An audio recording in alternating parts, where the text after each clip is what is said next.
going to switch to this mic.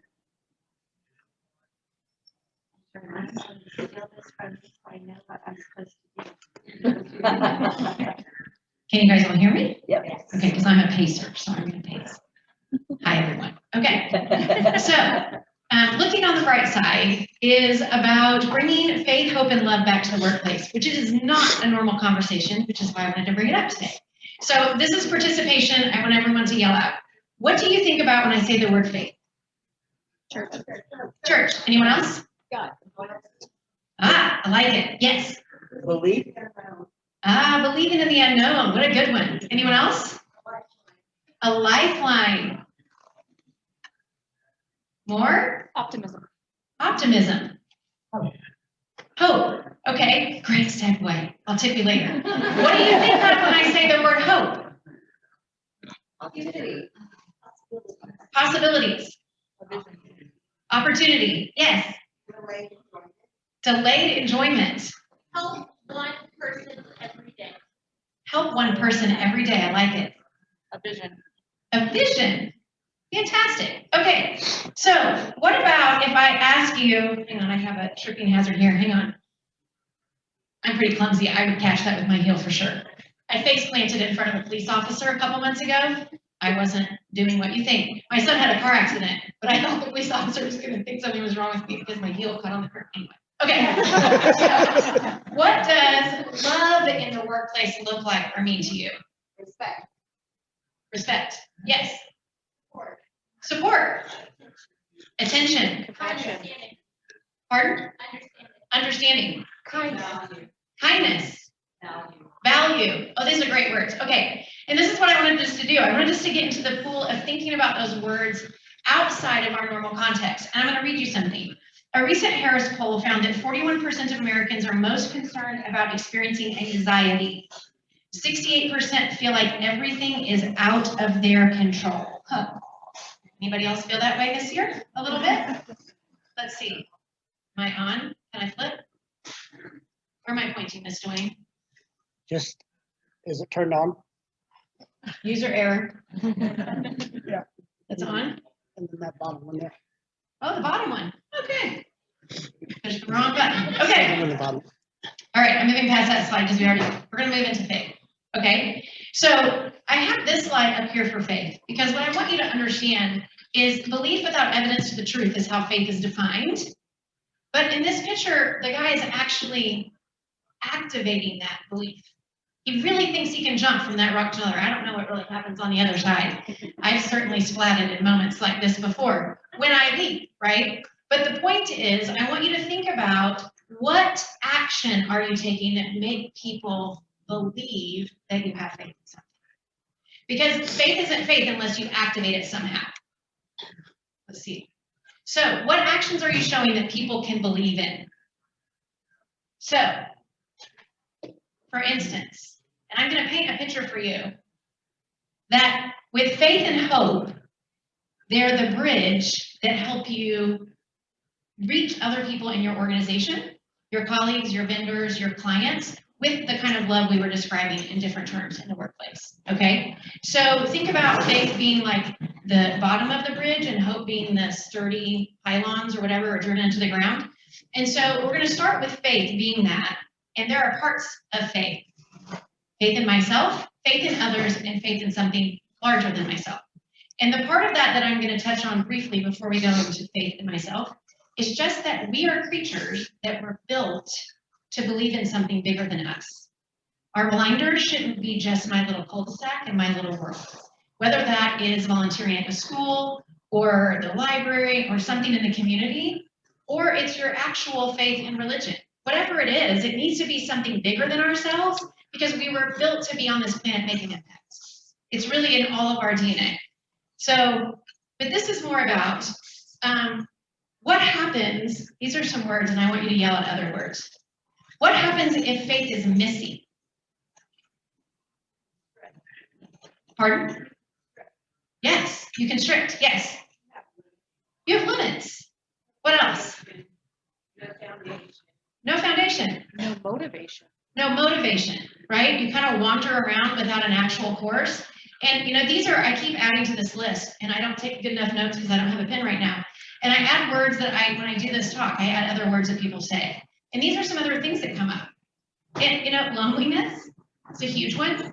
Bitterness can happen. Envy, all of these negative things can start to actually be more of our tenor every day when we don't have faith in ourselves or other people. So starting with faith in myself, and I call this a tug of war. So over here we have our core beliefs, talents, gifts, like the things we know we can stand in and do great. And over here, we have this negative stuff we say to ourselves. Whether or not we're repeating something we heard someone say that was critical, or, and I will venture a guess, you guys are all just like me, the things I say to myself are more negative than anything anybody could come up with. All right, head nods, we are all there, right? And so this is a tug of war in ourselves that we need to win on this side, over here. And I'm going to tell you a little story. I don't know how many of you are parents. Okay, so my son was about, I don't know, I'm going to guess maybe 5 years old, because he was like mowing some like gluten-free Cheerios at breakfast one morning. And those of you who don't know me, my children and I all fought a pretty serious autoimmune disease like 10 years ago. And we were kind of in the throes of some pretty tough health stuff for him. And we were doing a devotional one morning, and the whole premise of it was why God takes you through tough things and what he's teaching you. And I said to him, so what do you think God's teaching you? And he, without missing a beat, chomping on his Cheerios, he said, he's making me into a warrior mom. And I was like, wow, like tears in my eyes when I think about retelling that story. I don't know if any of you have a voice that's that clear about your gifts and talents in you, but it should be. And I think about that all the time, and I think about, what am I saying to myself? Am I saying to myself every morning, I'm being made into a warrior? Or am I saying, God, I hate when I'm late. God, I hate when I don't, right? Like, what are you saying to yourself? Because it matters. So when I'm listening to the negative self-talk and I'm not standing in my gifts and talents, what else happens besides this list? What else do you struggle with when you're losing the battle on this side? You withdraw. You withdraw. Doubt. Insecurity. Conflict? Yep. Self-absorption, right? I can't activate and impact other people when I'm inside here, battling within myself. My impact to the world and to other people comes on this side, over here. Anyone else? Procrastination. That does. I get in a rut, and then I can't do anything for myself or other people. Other ones? Pardon? Depression, absolutely. You talk, one of the things that I've heard often said, if other people around me could hear what I'm saying to myself, I would never say that to a friend. I wouldn't say it to an enemy. And spending the time to listen to what goes on deep inside of ourselves is a really good plan. I don't know if any of you know who Dr. Caroline Leaf is, but I did her program probably 8 or 9 years ago. It's called the 21-Day Brain Detox. And it's really about listening, taking the time you say to listen to what you're saying to yourself so you can not say that to yourself anymore. Because a lot of times I'm like, well, I'm a really positive person. I'm really confident. I'm really optimistic. I'm not saying anything bad to myself. Oh my goodness, the stuff that was in there. Whether or not it had been in there for decades, but you don't listen to it anymore sometimes. You don't hear it. It's like bringing it to the surface and then adding positivity on top of it so that your mantras support your gifts and talents on the other side. So when I have faith in myself, what other things start to happen instead? More words? Yes. You embody. Find courage. You find courage. You shine. You connect. Success, right? And when you said that word shine, what it made me think of is people are attracted to you, right? I don't even have to come find you to make impact. If I'm shining where I am, you'll come to me more. Take action. Take action. Connection. Connection. Power. Empowered. Driven. Driven. All these things are possible. And I put innovation, creativity, these are words that come up a lot, ambition, right? They're possible when I believe I can stand in the gifts and talents I've been given and that there is ground for me to take. When I doubt that because I stand on the other side of that tug of war, then I'm actually just taking away from myself, and I'm taking away from opportunity and all the opportunity of the people around me when I shine that could be impacted by me. So, faith in others. Those of you who heard me talk before, have you heard me talk about the assumption suitcase? That's what I call it, because we carry it around. So, and it looks like my assumption suitcase, like if we were going to, Susan and I was going to meet with her, my assumption suitcase would be, I hope she doesn't hijack the conversation and tell me about her weekend. We all thought it, right? Or my assumption suitcase is, I really hope that she finally brings an agenda to the meeting. Okay, so we come into our interactions and we're dragging all of this with us. All of these assumptions that we have about other people's behavior, our perceptions of their behavior. Just because she wants to tell me about her weekend doesn't mean she's wrong. And just because I want to get down to business doesn't mean I'm wrong. But when I bring that assumption into the encounter, I break down the communication we can have. Because I kind of quit believing in her that she respects my time when that happens, right? So I'm losing a connection there, and I'm bringing in an agitation. And eventually she's going to think, why is she so unfriendly? And then she has an assumption, right? So we perpetuate this cycle within ourselves. And when we do that, and we have no faith in other people, and we are not giving them the benefit of the doubt to be who they are in their gifts and talents, then I rob the situation and I create things. So I put up skepticism, disunity, rigidity. What else does having no faith in other people create? Pardon? Judgment. Judgment. Yes. Resentment. Self-fulfilling prophecy. Ding, ding, ding. That's a mic drop. I think I'm finished. Anyone else?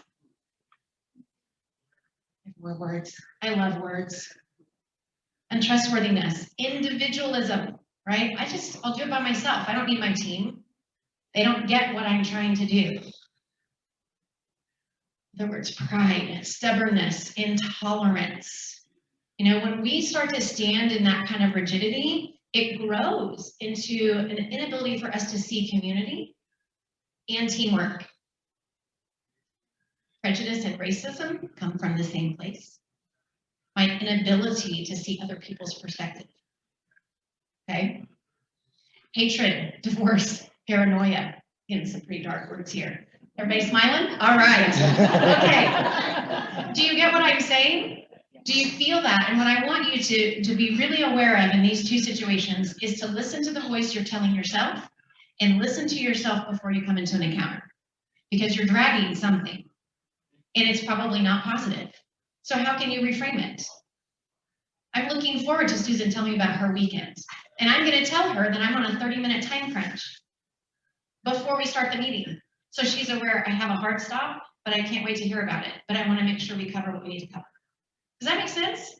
Like, just put it out there. Like, listen to it.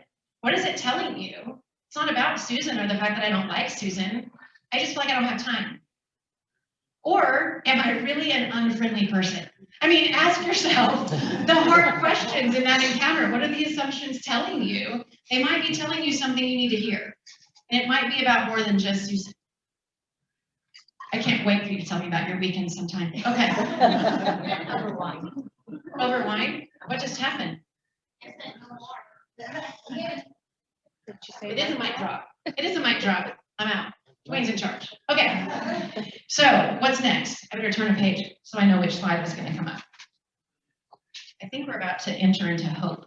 I'm hoping Dwayne gets it on. Did my computer go? Is that what happened? Okay. It was a circle. It was. Keep going. There we go. Okay. These are two words that I want you to activate this week when it comes to faith in yourself and faith in others. Okay. Acceptance is the first one.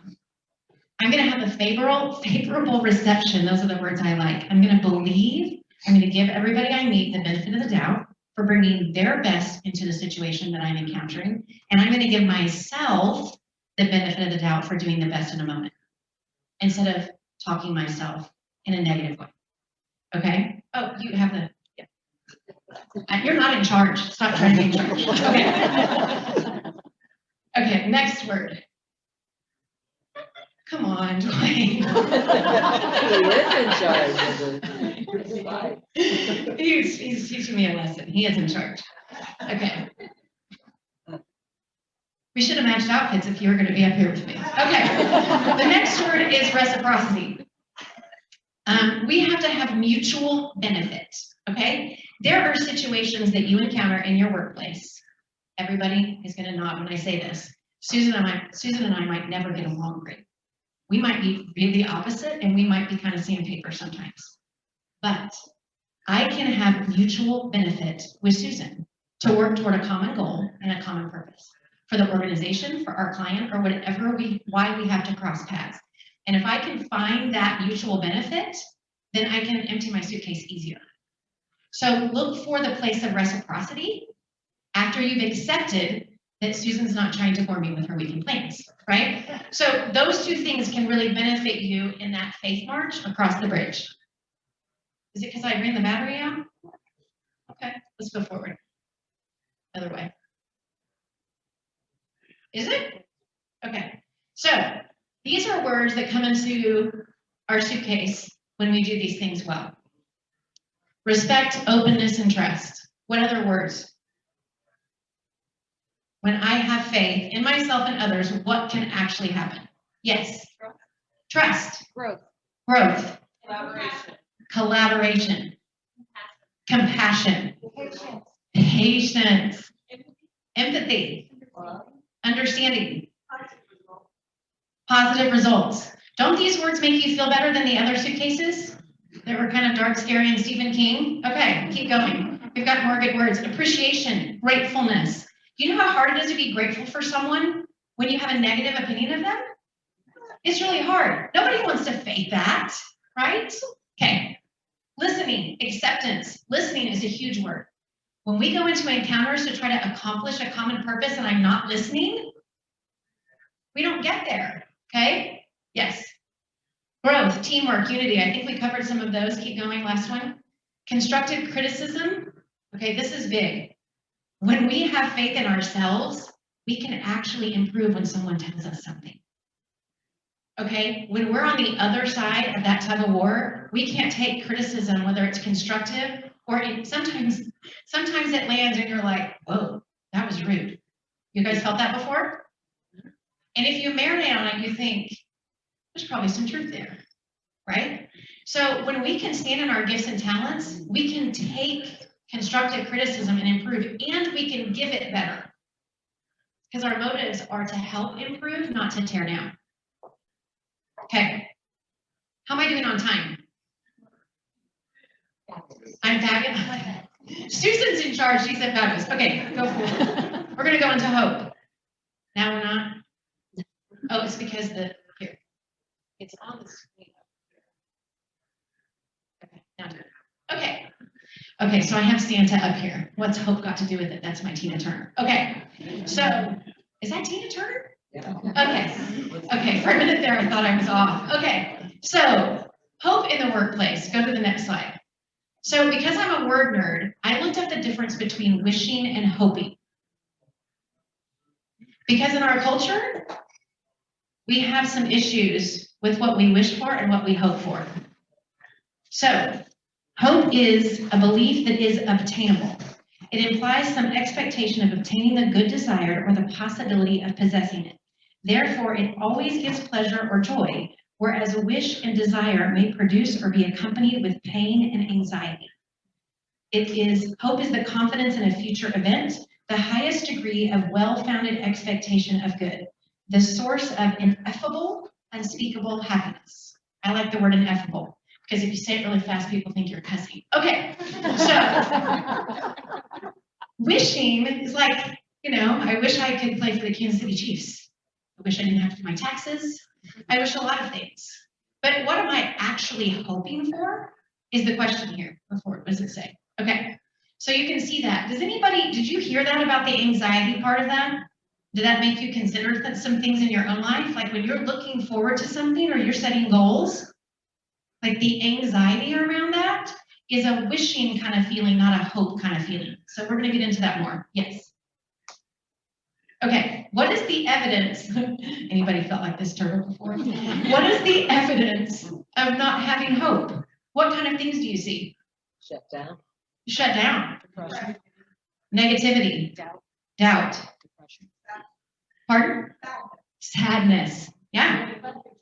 Lethargy. Depression.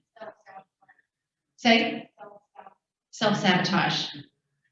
All of these things happen when we are on our backs like this, right? Go ahead and put the words up. Did we cover a lot of these? Controlling can also happen with hopelessness. Anybody know people like that?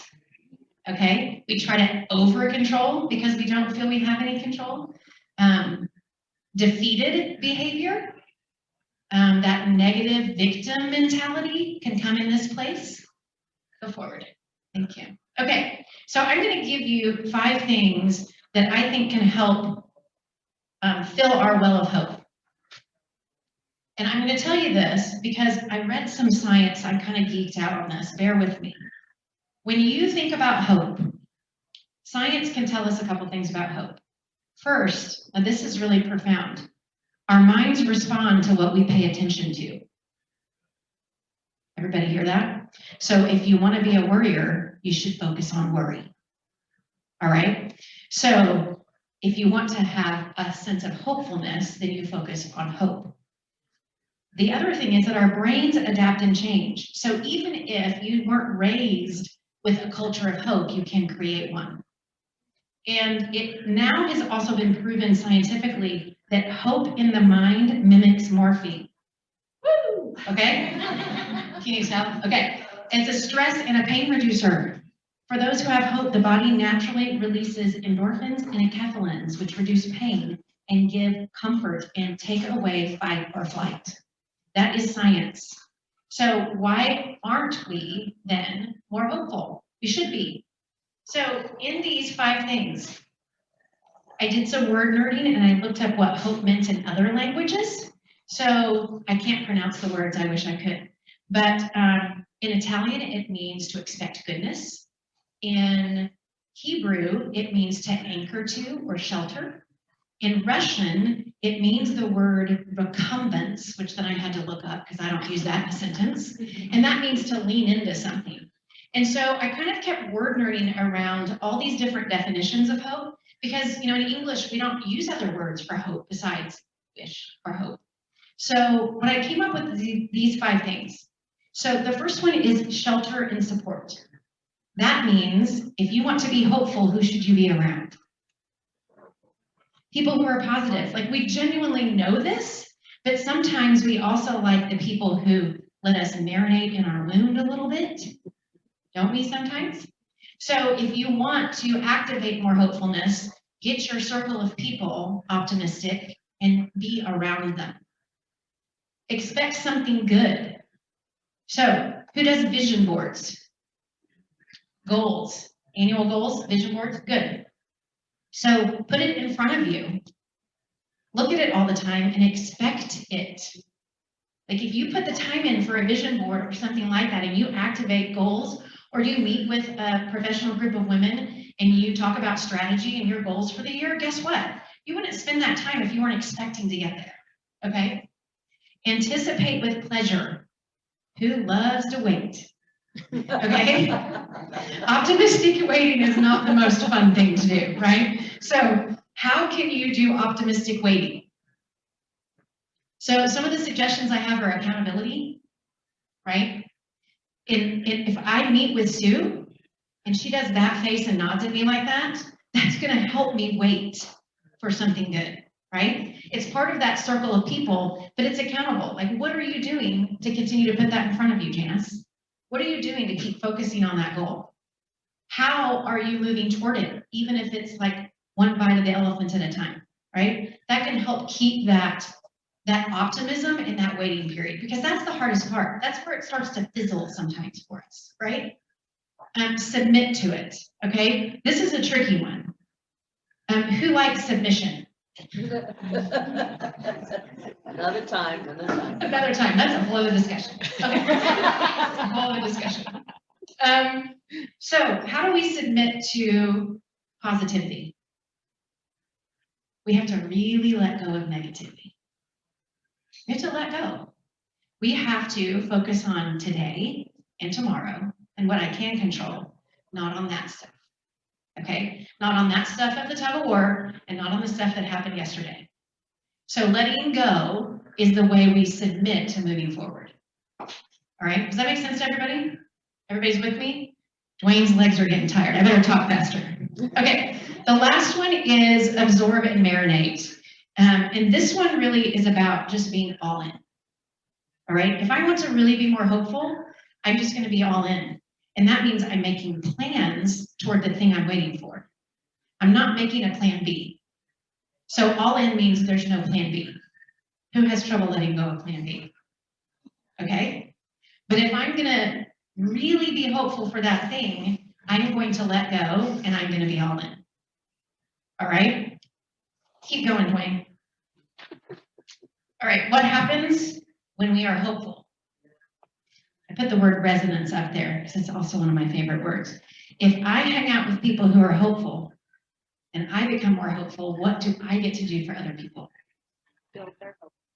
Yes. So then all of a sudden I can resonate to other people. And what does that do inside of me? It increases my activation of it because I'm now sharing it, right? It's like having a testimony. Goals. I can set goals when I think they might happen. What other things can happen when I'm hopeful? You attract those people to you. You attract those people to you. It's part of that light thing that we talked about, right? I called Lee Gray a magnet, one of my favorite people, and she does attract people to her. Yes. Anyone else? You dream. Absolutely. Because I'm not in the like day-to-day, keep my head down, you know, and all of us have seasons like that, right? Like I'm just minute to minute. Don't make me look to the end of the week.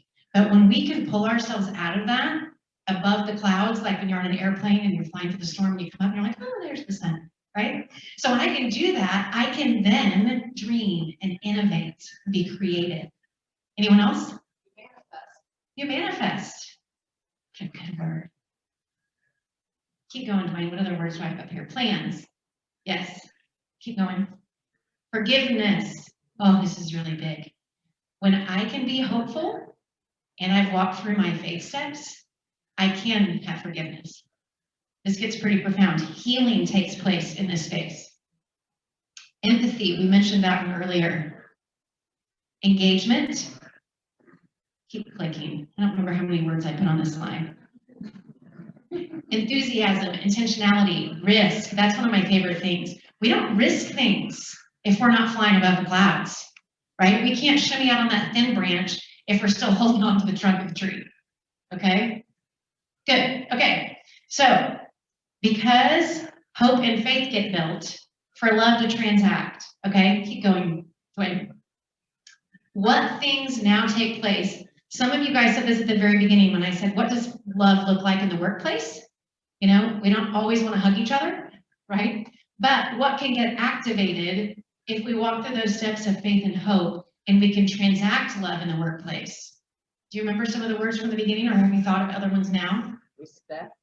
Pardon? Respect is one. Respect, absolutely. True respect, right? A lot of times we do that fake business respect. I respect your position. I respect your authority, kind of, only when you're not around, I don't. You know, we do that kind of fake respect thing. But this is a deep respect that I can actuate. Go back one. Oh, another one. Oh, it's going forward. Go back. One more. There we go. What other things? Pardon? Value. Collaboration. Productivity. I love that one. Happiness. That's right. I can actually enjoy my day at work, right? And because I enjoy my day, I'm more productive and my whole team can be productive. My staff can be productive because they're not complaining about me anymore. Anyone else? Collaboration. Collaboration. It's a great one. Share joy. Because all of a sudden I'm excited for Susan to tell me her stories, right? We're in a different place. I'm not worried about the time. It's gonna happen. It's all gonna happen because I know what I'm capable of doing. I'm not worried I'm not gonna make my mark, right? Okay, go to the next one. So I'm gonna leave you with 3 words on the tail end of this that can really happen in the workplace when faith, hope, and love work together. And one of them is benevolence. That I start to desire to do good to others. I don't just do it. I don't just go through the motions or check a box. I know this makes me a better person. I have a desire to want to meet Susan's needs. I want to get to know her. And that desire is what gets activated when you put all those pieces in place. Compassion. Somebody mentioned that earlier when we were talking about words. So that I have a heart that's just more tender. And so I pick up on the needs of other people easier. I think about all the missed opportunities on days when I'm not standing on that ground because I missed the signal. I missed the signal. She shut down in a meeting I should have followed up. Why? I don't know. Maybe her mother died. And I missed it. I missed the opportunity to be compassionate because I was in my thing. Okay, last word is altruism. And this is a big one because it's that kind of all-in thing. It's the unselfish concern for the welfare of other people. I am now no longer focused on me. I have built my bridge correctly in communication with other people, and I want love to flow out of me. I don't need things. I want to be to the goodness of other people and to something larger than myself. That's good. Okay, I think I'm done entertaining you for the day. I hope I left you with something that can be memorable, and I would love to take questions. Thank you for listening to me. You can come ask me questions privately afterward too.